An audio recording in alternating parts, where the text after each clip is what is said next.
Bismillahirrahmanirrahim. Assalamualaikum warahmatullahi wabarakatuh. Selamat siang Bapak Rustan Effendi, SPDI MPDI, selaku dosen pengampu mata kuliah ilmu tasawuf dan teman-teman sekalian yang berbahagia. Pertama-tama, marilah kita panjatkan puji syukur atas kehadirat Allah Subhanahu wa Ta'ala, Tuhan semesta alam. Atas izin dan karunia-Nya, kami dapat melakukan presentasi ilmu tasawuf pada hari ini. Tak lupa pula kami hanturkan salawat serta salam kepada junjungan Rasulullah Muhammad SAW. Semoga syafaatnya mengalir pada kita di hari akhir kelak. Baik, adapun judul materi yang akan kami bawakan yaitu Praktek Sufistik dan Landasan Epistemologi Tasawuf pada Masa Nabi dan Sahabat. Sebelumnya, perkenalkan nama saya Atifah Hikmawati, selaku moderator dan pemateri pertama. Dan kedua rekan saya atas nama Saudari Duyanti, selaku pemateri kedua, dan Saudari Husna, selaku pemateri terakhir. Baik, langsung saja materi pertama yang saya bahas yaitu praktek sufistik tasawuf pada masa Nabi. Menurut sejarah, orang yang pertama memakai kata sufi adalah seorang zahid bernama Abu Hashim Al-Kufi di Irak. Sedangkan gaya hidup sufi di kalangan muslimin telah ada sejak Nabi Muhammad SAW. Pola hidup Muhammad merupakan pola dasar dan gambaran lengkap bagi para sufi dalam pengalaman ajaran tasawuf. Kehidupan di Gua Hira, barulah dari masyarakat ramai, adalah untuk mengkonsentrasikan segenap pikiran dan perasaan dalam merenungkan alam yang terbentang luas di tempat yang lepas dan bebas untuk merasakan kebesaran dan keagungan Allah Subhanahu wa Ta'ala. Dalam kehidupan sehari-hari, beliau selalu sederhana, baik dalam pakaian, makanan, maupun tempat tinggal. Dalam berpakaian, beliau sangat sederhana, bahkan mirip orang miskin. Ibnu Asakir meriwayatkan, adalah Nabi yang mengendarai himar atau tanda kesederhanaan, menjahit teropa atau sandal, dan menambal pakaiannya. Seraya berkata, barang siapa yang benci kepada sunnahku, ia tidak termasuk golonganku. Sekalipun kehidupan beliau demikian sangat sederhana, tetapi beliau tidaklah menganjurkan umatnya untuk meninggalkan kenikmatan dalam kehidupannya. Beliau berkata, dirimu mempunyai hak, karena itu berpuasalah dan berbukalah. Berjaga dan tidurlah, karena aku juga jaga dan tidur. Aku juga berpuasa dan berbuka, juga makan daging dan berkumpul dengan istri-istriku, serta memakai harum-haruman. Baik, materi kedua akan dijelaskan oleh rekan saya atas nama Saudari Duyanti. Materi selanjutnya adalah tentang praktek sufistik tasawuf pada masa sahabat. Dalam hidup kerohanian, para sahabat berusaha berbuat sesuai tuntutan Rasulullah SAW. Hidup sederhana waro, tawaddu, dan zuhud, artinya tidak cinta dunia, guna memperoleh ridho Allah Subhanahu wa Ta'ala. Adapun beberapa praktek sufistik tasawuf pada masa sahabat, yang pertama adalah Abu Bakar As-Siddiq. Pada mulanya, ia adalah seorang Quraisy yang kaya. Setelah masuk Islam, ia menjadi orang yang sangat sederhana. Ketika menghadapi perang Tabuk, Rasulullah SAW bertanya kepada para sahabat, siapa yang bersedia memberikan harta bendanya di jalan Allah Subhanahu wa Ta'ala? Abu Bakarlah orang pertama yang menjawab, saya ya Rasulullah. Akhirnya Abu Bakar memberikan seluruh harta bendanya untuk jalan Allah Subhanahu wa Ta'ala. Melihat demikian, Nabi SAW bertanya kepadanya, apalagi yang tinggal untukmu wahai Abu Bakar? Ia menjawab, cukup bagiku Allah dan Rasulnya. Yang kedua adalah Umar bin Khattab.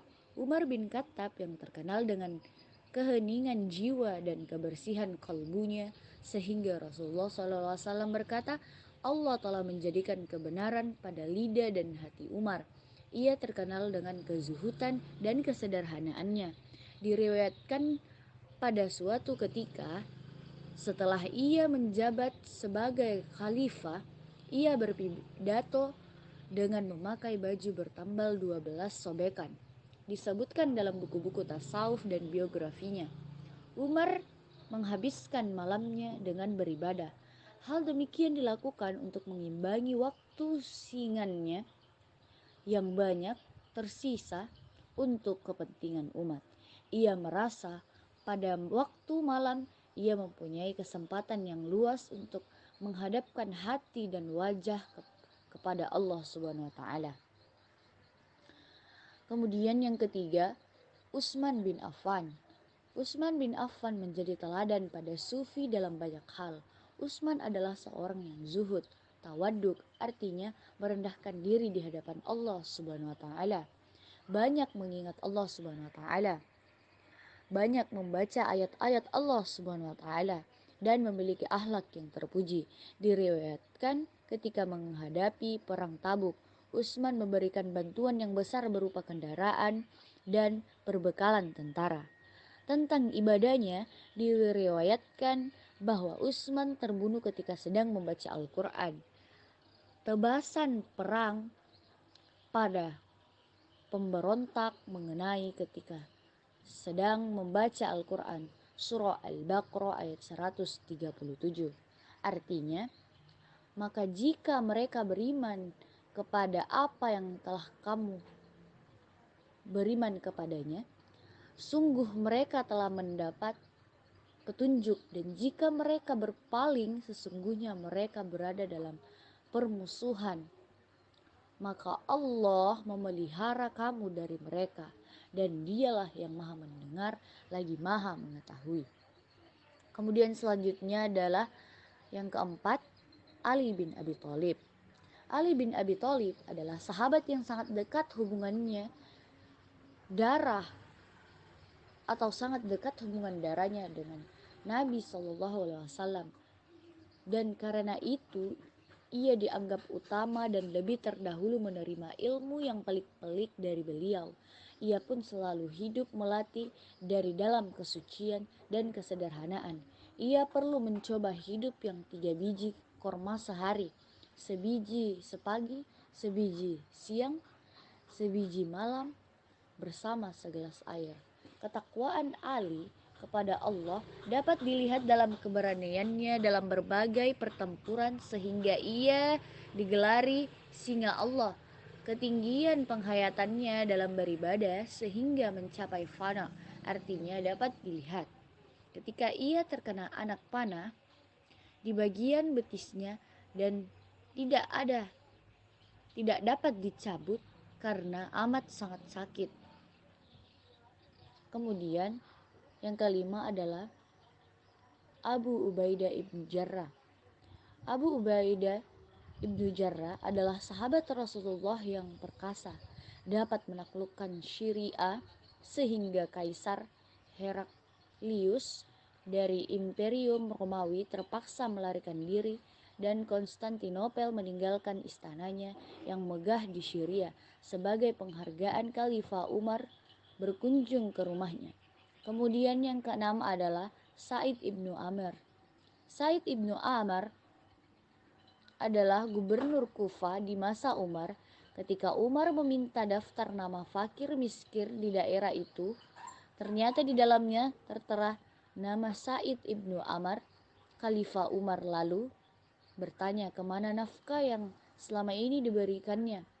Para pencatat itu mengatakan Sa'id memberikannya kepada fakir miskin tanpa meninggalkan sedikit bagi dirinya. Materi selanjutnya yaitu landasan epistemologi tasawuf. Tasawuf sebagai suatu cabang ilmu pengetahuan dalam Islam memiliki bangunan keilmuan atau body of knowledge dan landasan epistemologi yang khas yang disebut sufis epistemologi. Maka tasawuf pun terdiri dari suatu kepercayaan, kebenaran, dan penilaian. Menurut Muhammad Amin dan Masyruddin, instrumen dalam landasan epistemologi tasawuf Ada dua hal yang berkaitan dengan keilmuannya, yaitu akal dan institusi. Akal berdasarkan prinsip filosofis Al-Ghazali adalah fitrah instiktif dan cahaya orisinal yang menjadi sarana manusia dalam memahami realitas. Sementara institusi Al-Zawq Al-Ghazali menyebutkan wujudan atau rasa batin sebagai sarana memperoleh pengetahuan. Akal memperoleh pengetahuan yang dicirikan oleh kesadaran akan sebab dan akibat suatu keputusan yang tidak terbatas pada kepekaan indera tertentu dan tidak hanya pada proyek tertentu pula.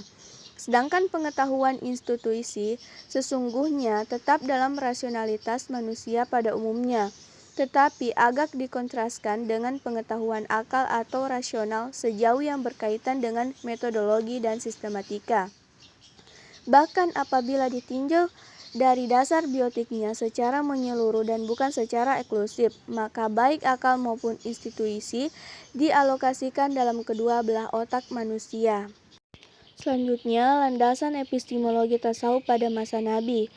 Landasan epistemologi tersebut dapat kita lihat dalam ibadah dan perilaku Nabi Muhammad SAW, di mana peristiwa dan perilaku hidup Nabi.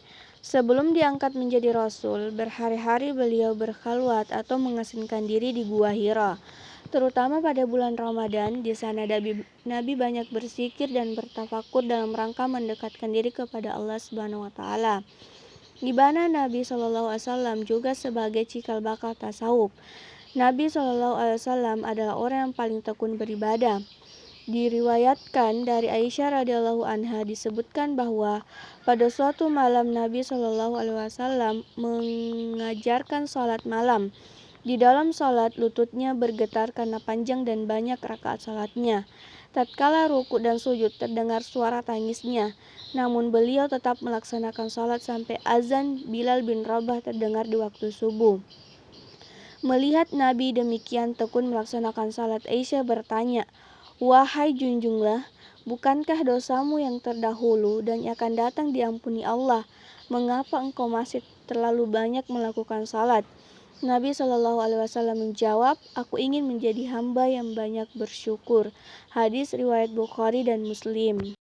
Selanjutnya, landasan epistemologi tasawuf pada masa sahabat, di mana landasan epistemologi kehidupan para sahabat dijadikan acuan oleh para sufi, karena para sahabat sebagai murid langsung Rasulullah dalam segala perbuatan dan ucapan.